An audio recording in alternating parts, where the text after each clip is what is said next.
Ouais, c'est à destination des patients là, c'est pas pour n'importe qui. J'ai des patients sont à je sais pas combien de traitements essayés et ont des problématiques cardiovasculaires, soit débutantes avec une résistance à l'insuline clinique, soit avancées avec du diabète, de l'hypertension, etc., etc. Et moi, ce que je propose aux gens, et je le fais sur la vidéo, comme ça je peux rediriger vers les patients vers la vidéo, parce que sinon je répète tous les jours la même chose, c'est de supprimer le sucre. C'est pas là, l'intervention, c'est pas de faire un régime. L'intervention, c'est de modifier la façon dont le cerveau marche. Et chez des patients qui ont essayé 20 traitements ou plus, qui ne vont pas mieux ou qui vont mieux que de façon partielle, je pense qu'il est pertinent d'essayer d'installer ça avant d'essayer un autre médoc ou alors de façon concomitante. Mais on peut pas juste ignorer le terrain métabolique chez les patients. Et donc là, l'idée, c'est donc la version extrême de ça, c'est de faire une diète cétogène où vous êtes en cétose tout le temps et il n'y a plus de sucre dans le sang et du coup, votre cerveau utilise le gras pour fonctionner. Je pense qu'il y a des patients chez lesquels ça s'essaye. Faut être accompagné sur le plan médical pour le faire. Donc ça, c'est mon boulot. Avant de faire ça, il est pertinent d'essayer de réduire le sucre. Le sucre, c'est pas les bonbons, c'est les glucides. Et du coup, quand je parle de sucre, moi j'entends glucides. Et donc c'est le pain, les pâtes, le riz, les pois chiches, tous les trucs blindés de glucides. Et dans les plats préparés, il y a un problème parce que c'est souvent de la bouffe transformée. Deux, un problème parce que c'est blindé de sucre.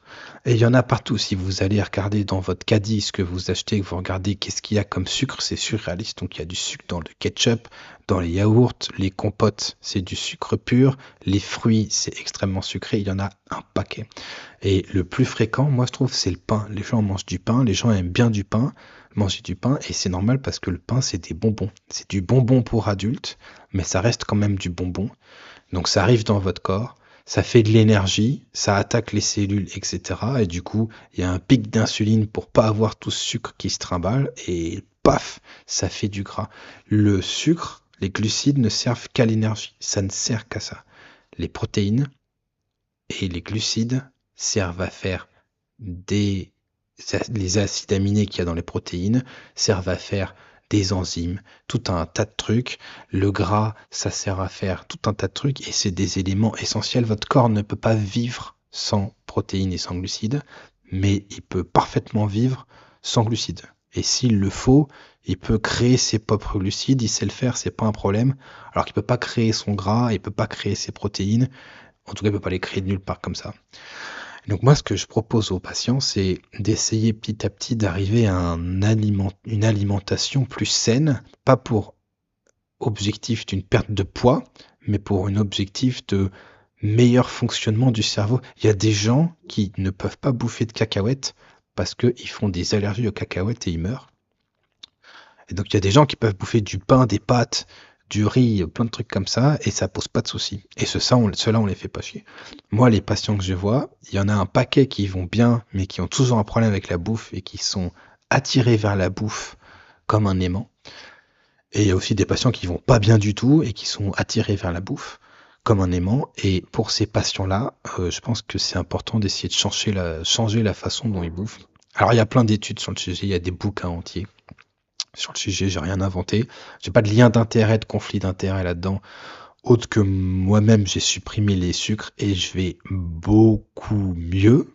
J'ai perdu 10 kilos à force, sans compter les calories. Je compte pas les calories, je suis pas là pour perdre du poids, c'est juste que ça se fait tout seul.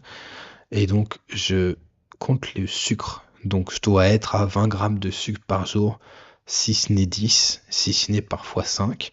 Et ça se passe très bien. Et il y a des études où les patients font ça et ça se passe très bien aussi. Alors, ça me paraît compliqué pour un patient de partir de là où on est habituellement en consommation de sucre et d'arriver à zéro.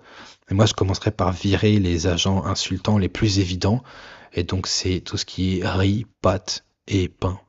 Commencerai par supprimer ça. Alors évidemment, s'il y a des paquets de gâteaux, je verrais ça comme du poison, mais je pense que les paquets de gâteaux, le pain de mie, les brioches, etc., correspondent à la définition de poison, c'est-à-dire que votre corps ne sait pas gérer ça, ça agresse l'intégrité structurale du corps à différents degrés et ça n'apporte rien. Et donc c'est, à mon avis, du poison à petite échelle pour les patients qui ont un trouble psychiatrique et qui ont en plus un poids qui est ingérable, soit à cause des traitements, soit parce que le cerveau adore ça.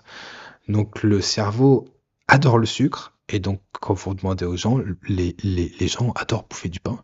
J'adore bouffer du pain, je pourrais bouffer 2 baguettes, honnêtement que ça poserait aucun problème. Je suis pas rassasié, j'ai faim très vite, et ça ne m'apporte rien, ça fait du gras, ça fait de l'inflammation, ça fait tout ce que vous voulez, mais ça ne m'apporte absolument rien.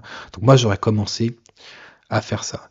Le fait qu'on ait accès dans des quantités effarantes à autant de sucre, c'est un mismatch évolutionnel. Ça veut dire quoi? Ça veut dire que, un exemple, les tortues qui gobent les sacs plastiques, eh ben, c'est pas qu'elles sont bêtes, c'est que en fait, pour elles, c'est encore du plancton.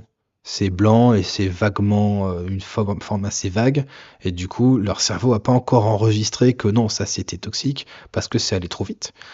Et donc nous, c'est pareil, on n'a pas encore enregistré que les fruits, c'était en été pour anticiper un peu et stocker du gras pour l'hiver. On n'a pas anticipé encore enregistré que le pain, bah, c'est complètement non nécessaire, voire néfaste pour certains d'entre nous.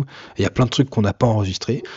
Et l'homme a mangé pendant des milliers d'années alors qu'il n'y avait pas de baguette, il n'y avait pas de cornflakes, il n'y avait pas de paquets de gâteaux, etc. Et les problématiques de maladies cardiovasculaires et de problématiques de démence et d'insuffisance rénale, etc., etc., étaient beaucoup plus faibles. Et donc en fait, là, je pense que ça n'a pas de sens en tant que médecin, en tant que patient, en tant qu'être humain, d'avoir peur du lithium parce que ça pète les reins, mais de ne pas avoir peur du diabète, qui est la première cause d'insuffisance rénale avec l'hypertension. Et le diabète, l'hypertension, la démence, etc., etc., partagent en commun le fait qu'il y a une résistance à l'insuline. Et en fait, ça, c'est quoi? C'est vous mangez trop souvent du sucre. Du coup, votre corps sécrète de l'insuline parce qu'il ne peut pas laisser tout ce sucre se trimballer. Et au fur et à mesure que les cellules soient assaillies d'insuline, eh ben, commencent à devenir résistantes. Et donc, vous avez des patients qui ont énormément d'énergie ingérée, parce que le sucre, c'est calorique, hein, c'est 4 grammes, 4 calories par gramme de sucre.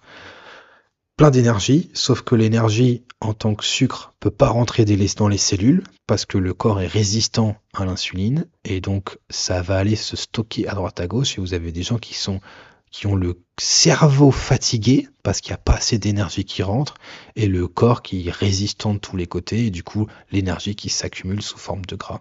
Donc moi j'aurais commencé comme ça. Au lieu de bouffer des glucides, vous essayez de commencer à bouffer du gras et des protéines à la place. Et on en reparlera en consulte. Mais l'idée, c'est pas de faire ça du jour au lendemain. L'idée, si les gens nous écoutent, c'est de pas de faire ça si vous n'êtes pas accompagné d'un médecin. L'idée, c'est pas de faire ça en première intention quand on a un épisode dépressif, parce qu'il y a des fois où c'est pas nécessaire. Mais pour les gens que je suis qui sont en surpoids, voire atteints d'obésité, et qui ont de plus une problématique de résistance au traitement, je pense que c'est l'étape d'après la plus évidente. Donc en fait, c'est pas compliqué quand vous faites vos courses. Tous les endroits où il y a de la bouffe transformée, à savoir des céréales, les paquets de gâteaux, les barres de je sais pas quoi, machin, vous laissez tomber. Faut aller dans les rayons où il y a de la viande, du poisson, des trucs frais, les légumes, et puis le reste, c'est tout. Les huiles, ça peut être de l'huile d'olive, de l'huile d'avocat, ça peut être sur le plan de la matière, ça peut être du beurre, ça peut être ce que vous voulez. Faut pas compter les calories, on n'est pas là pour perdre du poids. Le poids se perd souvent naturellement, si ce n'est quasiment tous les patients qui testent ça. Et le poids est un effet secondaire, souhaitable, mais pas l'effet principal de ce changement d'alimentation-là. J'insistais pas un régime, c'est un changement d'alimentation.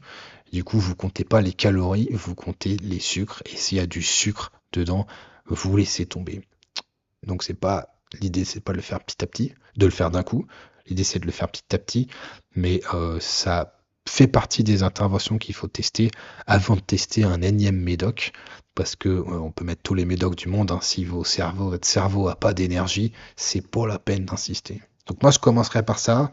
Ça fera un bon point de départ sur pourquoi est-ce que les maladies cardiovasculaires, les maladies respiratoires, la démence, les maladies inflammatoires, etc. posent des problématiques psychiatriques parce que c'est le cerveau qui manque d'énergie aussi.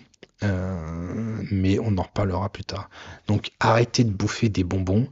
Les glucides comme le pain, etc. C'est des bons becs. Il faut arrêter tout de suite.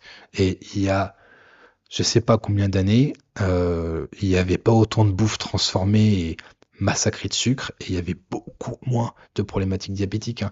C'est un génocide. La malbouffe est un véritable génocide.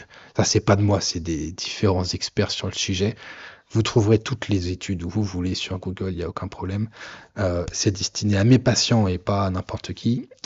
Et si vous êtes patient et que vous êtes intéressé par le sujet, vous en parlez à votre médecin. Vous lancez pas là-dedans tout seul.